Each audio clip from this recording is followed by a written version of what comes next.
lot of people ask, what is it you're looking for? What are these things you go to on Friday night and you don't come back till Sunday and these competitions? What the NPC has established is basically there's a home for everybody. When you look at these, come watch these shows, you're entertained, you see great posing routines by bodybuilding.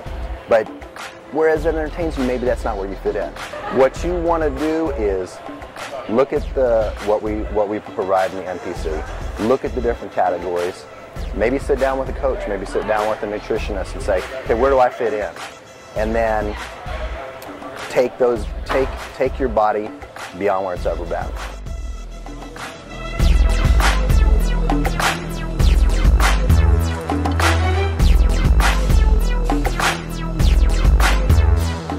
You know, why would people get on stage? What drives them? What's the motivation?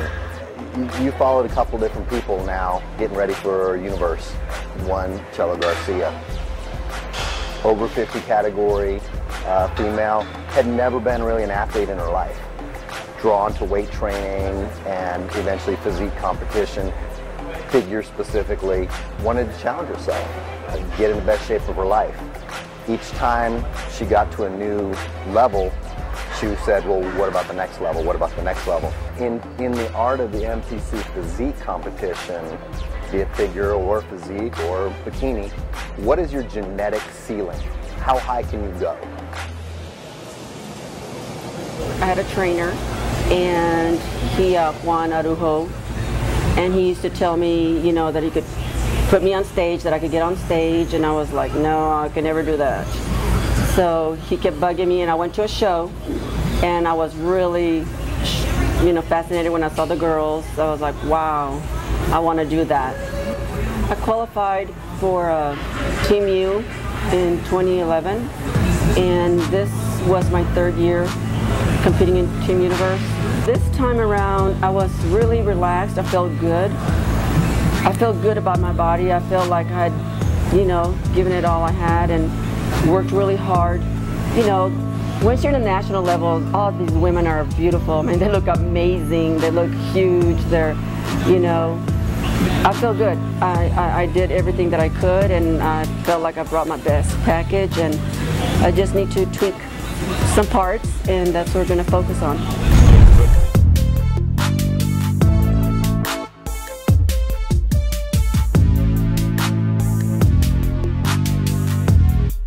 How do you feel? I feel good. You know, it's funny. I don't feel like I'm about to go on stage today, but that's a good thing for me. Usually I'm like, oh my gosh. Me too. I feel relaxed. Yeah. I feel like, I don't know, I'm excited. I'm ready to just, it's different. It's a different feeling this time. Me too. I just feel like I'm just more relaxed. So cool. I've never been this cool before a show. Yeah, once you know that, you know, when you get up in the morning and you pose and you're like, oh my gosh, everything looks good. It still looks good. Come together. Yeah. Yes. It's a high. Get on stage and you get a high.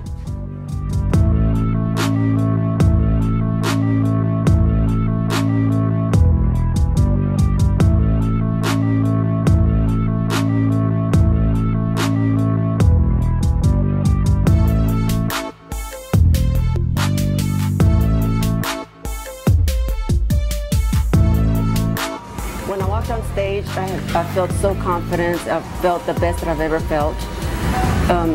You know, I felt really good. But when they started moving us around, I was just like crushed. I was crushed because I knew then that I hadn't placed. I knew then that I wasn't top 5. And that crushed me, and I felt very discouraged. I honestly thought, what am I doing here? I felt horrible. So I went to my room and I just tried to, you know, think things through. I cried, like we all do when we lose. And I focused and I looked at the pictures, and I went back to the competition to see the other guys competing and everything. And, you know, I was talking to some friends, and they were telling me how my physique had changed, how I had transformed, how my symmetry had gotten better, and I looked really well on stage, and that gave me, you know, I don't know, that changed my mind completely again about me competing, about me giving up. I thought, no, I'm not going to give up. I'm not ready for this. I think what's great about our sport and the NPC is you can find where your niche is and then find out height-based, age-based, weight-based, how high you can go. And it's the challenge of a Chela, okay? In the under 35 class, maybe she's battling it out for second, third call-outs. But in the over 50 class, she's top 6 ladies in the country. Little words like that, people telling you how you've transformed, and then I looked at pictures and you know, I see it too. I see that I have changed. My body has changed.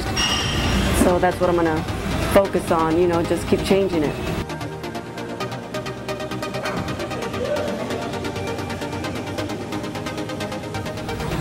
We're aiming for North America in 7 weeks, and I'm really excited, but I'm going to give it next 4 weeks to see how my body changes, and if it does, my lower body, if it does change and I get what I need to do, then we're going to go ahead and do that show.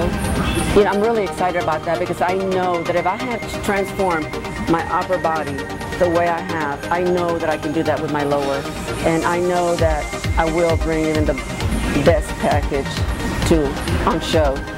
So what's her motivation to come back? Well, day one was a little hurtful, but then she said, okay, I'll bring my waist in, I'll get my shoulders out, I'll get my presentation on stage better. I'll make them see my version of what figure should be.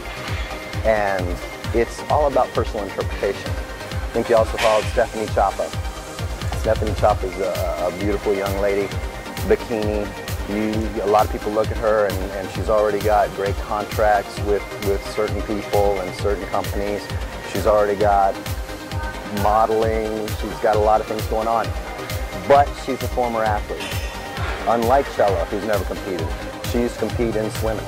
So it's that competitive drive, and it's to see not how fast she can swim a pool now, but how high she can go, how much she can change her physique, how much she can change her standard norm to the bikini body and take her genetic potential to where it should be.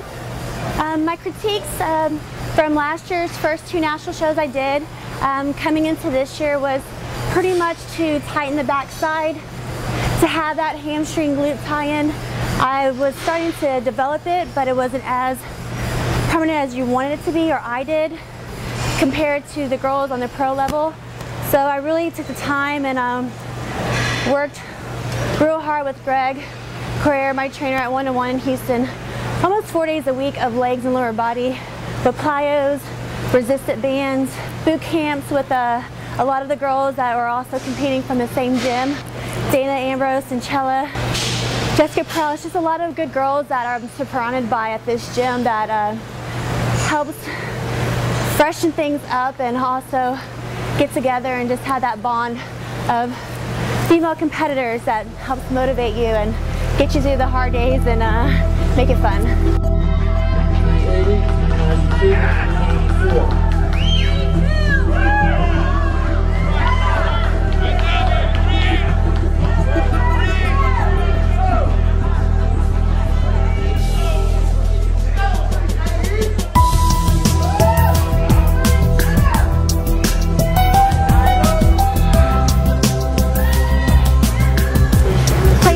In my class, was I disappointed? Yes, but I also looked around me and realized there's so many amazing athletic women who also deserve that spot as well as placing higher. So the circumstances of from going into last month, getting ready for Team Universe, I was okay with my placing. I wasn't happy, but now it just drives me even harder to go ahead and take that first place spot and getting that pro card. We all believe in both of them. So it's most important they believe in themselves. So how do they come back from, I wouldn't call it a butt kicking, but a tougher outing because everybody goes to win, is you stand there and you congratulate the ladies that won, or the gentlemen that won, and you say, okay, on that day, that was theirs. So how can we come back and go for round two? What would a Stephanie change? What would a Chela change? That's where sit down with the coach and determine, A, what do they want to change? B, what are they willing to do to get there? Some of them, most all those ladies have full-time jobs. So this is one of the greatest hobbies in the world. If you're of the elite level that it can be a job or a career path, that's fantastic. But as a whole, the NPC is providing them a chance to have one of the greatest hobbies in the world, one of the greatest competitions in the world, the chance to challenge themselves against the top ladies. I fall down, but I get back up and keep going and keep going and keep going, and I'm not going to quit. But it makes me feel wonderful. It makes me feel, you know, confidence, and makes me feel just that I can accomplish anything. When someone tells me I can't do it or have a setback, it actually motivates me and just drives me to go even harder and have fun with it. I know some mixed martial artists, they're amazing, but unless they're wearing their medals, you don't know it. We're fortunate. Whether you're fourth in the nation, whether you're sixth in the nation at your age, when you walk out, a Chela walks out at 50-something, to think, wow, that lady is fit. And we get to carry our medals with us every day, just on us. Like I said, it's the greatest hobby you can have, and you carry it with you everywhere. I want to thank Greg for everything you've done for me, for believing in me, for our team. We have an awesome team at One-to-One Training Center. John Sherman, Greg Corey, I wouldn't know what to do without you all. The girls, JPZ. I also want to thank Randy Tyner, NutriShop Westview. You're amazing. Thank you for supporting me. I want to thank BBE Supplements for sending me my supplements, my protein, my pre-workout, my aminos, my fat burners, NLA Hers. I want to thank Tracy Ruiz from Symbolic Muscle. She offered to sponsor me for my next show. I'm so honored and so thrilled. Thank you so much. Tracy, you've got your band right here, Symbolic Muscle. Thank you. I really, really appreciate everyone, all the support, and thank you to all. Definitely like to give a shout out to everyone that supported me and encouraged me, Team Labrada, all their help, and just motivated me, telling me whether or not I win or lose. They're still very proud of me, as well as NPC Texas, Jay Mannion, Lee Thompson, NPC Wear. I'm very impressed by the clothes, and just one more way to show our support and thanks and gratitude for everything that NPC does for all its athletes. And that couture suit. My suit was beautiful and stunning, and I really loved it. That's all.